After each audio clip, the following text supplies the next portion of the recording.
শুভ শারদিয়া। আজ হলো ষষ্ঠী। সকাল সকাল গুছিয়ে নিয়ে কাজে যাওয়ার উদ্দেশ্যে বেরিয়ে পড়েছি।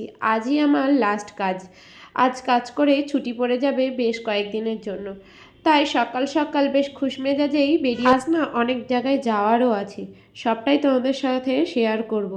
আর যেতে যেতে দেখো তোমাদের সঙ্গে বসিরহাট ব্রিজের ওপর থেকে আকাশটা তুলে ধরলাম। দেখো কি সুন্দর মনে হচ্ছে না? পুজো চলে এসছে। তারপরেই পুরো চেম্বারে এসে সব গুছিয়ে নিলাম। তারপরই আমাদের এই পাশে পুজো হচ্ছে, এই বছর থেকেই প্রথম চালু হয়েছে প্রাণের উৎসব। তো সেখানে গিয়েছিলাম, আর এখানে থিম করেছিল মায়াপুরের ইস্কন মন্দির। খুবই সুন্দর লাগছিল, আর দুর্গা প্রতিমাটা সব থেকে সুন্দর হয়েছে।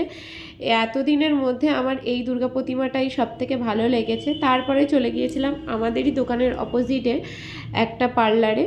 তো এই পার্লারের যে দিদি আছে সেই দিদির কাছে আমি ভুরু টুরুগুলো তুলি। তবে এই প্রথম আমি এখানে ডিট্যান করাতে এসেছি। তো ডিট্যান করানোর জন্য বেশ প্রথমে তো একটু ভয় লাগছিল, তো তারপরে দেখো আমি এখানে ডিট্যান করিয়েও নিলাম। এটা করাতে আমার মুখে যত ট্যান পড়েছিল সেগুলো সব উঠে গিয়েছে। আর আজকে না একটু তাড়াতাড়ি ছুটি দিয়ে দিয়েছে, তাই খুব আনন্দ হচ্ছিল। সেই ছোটোবেলায় পুজোর ছুটি পড়লেই স্কুলে বাড়ি আসার সময় যেমন আনন্দ হতো, আজও কিন্তু সেই আনন্দটাই হচ্ছে।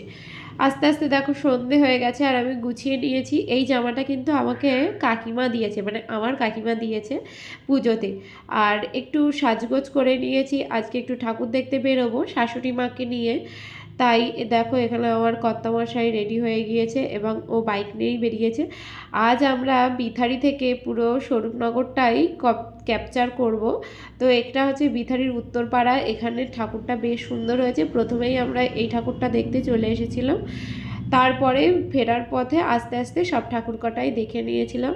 এটা আরও একটা প্যান্ডেল, এটা করেছিল জয়শ্রী কেদার, এটা অনুভব ক্লাব। তো আমি তো সবটা জানি না, যেহেতু আমি ওখানে নতুন, তাই যতটা পেরেছি তোমাদের সঙ্গে শেয়ার করেছি। আর এখানে না বসিরহাটের মতো অত বড় বড় ঠাকুর হয় না, একটু ছোট ছোটই হয়। আর বিশেষ কোনো থিমের মধ্যেও পুজোটা হয় না। আর এটা হচ্ছে সারাপুলের একটা প্যান্ডেল। এখানে না পুরো বিয়েবাড়ির মতো থিম করেছে, চারিদিক থেকে প্যান্ডেলটা সাজিয়েছে। এই জায়গাটার প্যান্ডেলটা আমার খুব ভালো লেগেছে। ভেবেছিলাম একটু ভিডিও করব, কিন্তু এতটাই শর্ট জায়গা, আর নিচের কার্পেটগুলো দেখো পুরো এলোমেলো হয়ে গিয়েছে, তাই আর সেরকম কোনো ভিডিও করা হয়নি। আর এর ভেতরের থিমগুলো খুব সুন্দর লেগেছিল। এখানে যে হাতের কাজগুলো তুলে ধরেছে সেটা তোমরা দেখেই বুঝতে পারবে, শিল্পী কারিগরির এই একটা সময়ই বিশেষভাবে লক্ষ্য করা যায়। তো যাই হোক, আমার খুব ভালোই লেগেছে প্যান্ডেলগুলো। তো তোমাদের কেমন লাগলো অবশ্যই জানিও। আর যখন হয়তো তোমরা ভিডিওটা দেখবে তখন পুজো চলে গিয়েছে, তো কিছু করার নেই, আগেই বলে দিয়েছি আগে যারা আমার ভিডিও দেখেছো। তো তারপরে বাড়ি চলে এসেছি, আর এবার রেডি হয়ে শুতে যাব। নেক্সট ব্লগে কিন্তু দেখা হচ্ছে।